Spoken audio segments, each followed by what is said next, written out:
नमस्कार साथियों। क्या कभी ऐसा लगा कि जीवन अचानक रुक गया? सब कुछ ठीक चल रहा था, लेकिन एक दिन सब कुछ बदल गया। नौकरी चली गई, सेवा में विरोध शुरू हो गया, परिवार में सब कुछ बिखर गया, समस्याएं बढ़ गई। जिन लोगों पर विश्वास करते थे उन्होंने साथ छोड़ दिया, और तब मन में एक प्रश्न उठता है, हे प्रभु, मेरे साथ ऐसा क्यों?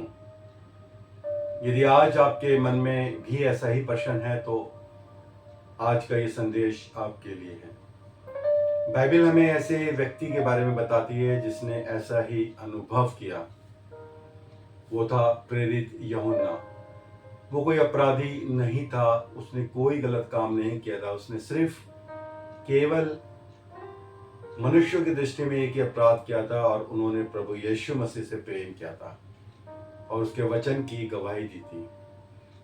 और इसी कारण उन्हें पतमुस नामक एक सुनसान चट्टानी द्वीप पर निर्वासित कर दिया गया था। सोचिए, लोगों ने क्या सोचा होगा। अब यूहन्ना खत्म हो गया है, उसकी सेवकाई खत्म हो गई है, अब वह लोगों तक नहीं पहुंच पाएगा। दुनिया ने इसे हार समझा, लेकिन परमेश्वर इसे अवसर बना दिया, क्योंकि जहां मनुष्य ने दरवाजा बंद किया, वहीं परमेश्वर स्वर्ग का द्वार खोल देता है। पतमुस में यूहन्ना ने केवल एक दीप देखा, उसने महिमा में प्रभु यीशु मसीह को देखा। वहीं उसे प्रकाशित वाक्य मिला, वहीं उसे स्वर्गीय दर्शन प्राप्त हुआ, वहीं उसे भविष्य की घटनाओं का प्रकाशन मिला। जिस स्थान को संसार ने सजा कहा, परमेश्वर ने उसे प्रकाशन का स्थान बना दिया। दोस्तों, यही परमेश्वर का स्वभाव है। वह हमारी सबसे कठिन परिस्थितियों को अपनी सबसे महान योजनाओं का मंच बना दे सकता है। हो सकता है आज आपका पतमुस कोई बीमारी हो, कोई ऐसी रिपोर्ट जिसने मुझे और आपको डरा दिया हो। शायद आपका पतमुस बेरोजगारी हो, कई महीनों से नौकरी नहीं मिल रही है। शायद आपका पतमुस आर्थिक संकट हो, या परिवार में टूटते रिश्ते हो, या सेवा में विरोध हो, या किसी अपने का विश्वासघात। लेकिन एक बात कभी मत भूलिए, जहां मनुष्य आपको छोड़ देता है, वहां परमेश्वर आपका हाथ और भी मजबूती से पकड़ लेता है। बाइबल में ये पहली बार नहीं हुआ है। यूसुफ जेल में था, लेकिन जेल उसकी मंजिल नहीं थी। वहीं जेल उसके महल का रास्ता बनी। दानियल शेरों की मान में था, लेकिन मान उसकी मृत्यु का स्थान नहीं बनी, वह परमेश्वर की महिमा का मंच बन गई। पौलुस और सिलास जेल में थे, लेकिन आधी रात की आराधना ने जेल के दरवाजे खोल दिए और यूहन्ना पतमुस में था, लेकिन वहीं उसने स्वर्ग के द्वार को खुलते देखा। ध्यान दीजिए, परमेश्वर ने हमेशा परिस्थिति तुरंत नहीं बदली, लेकिन उसने अपने लोगों को कभी अकेला भी नहीं छोड़ा। शायद आज आप भी प्रार्थना कर रहे हैं, प्रभु मुझे इस परिस्थिति से निकाल दीजिए।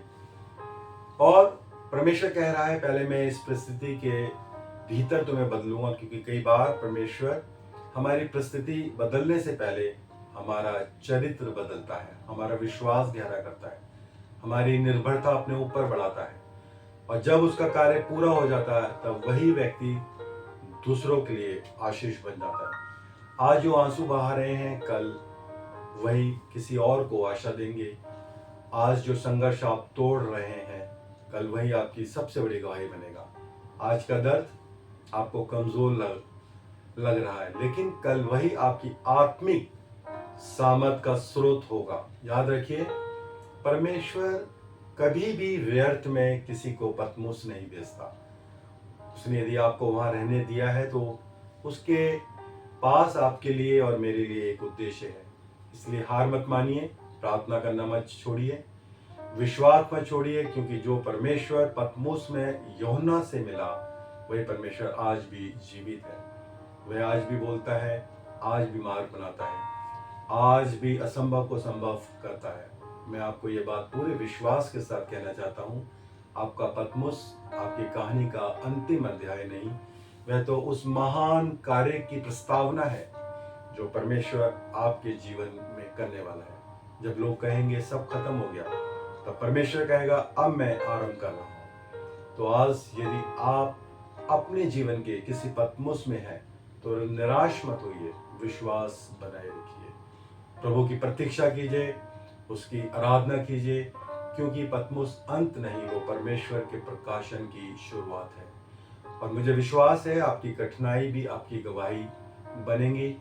आइए अंत में छोटी सी प्रार्थना करें। प्रभु, वो लोग जो आज निराशा से या अपने आप को हारा हुआ महसूस कर रहे हैं, प्रभु हमारी प्रार्थना है जो पतमुस जैसे टापू से गुजर रहे हैं, उनको नया साहस दे, नई आशा दे, अटूट विश्वास प्रदान करें और उनको ये अनुभव प्रदान करें कि प्रभु तू उनके साथ है और ये निराशा का समय आने वाले दिनों में उनके लिए प्रभु तेरी महिमा का कारण होने पाएगा। हम सबके विश्वास को प्रभु अपने अनुग्रह में बढ़ा। प्रार्थना प्रभु यीशु मसीह के नाम से मांगते हैं, आमीन। प्रभु हम सबको बहुत बहुत आशीष दे।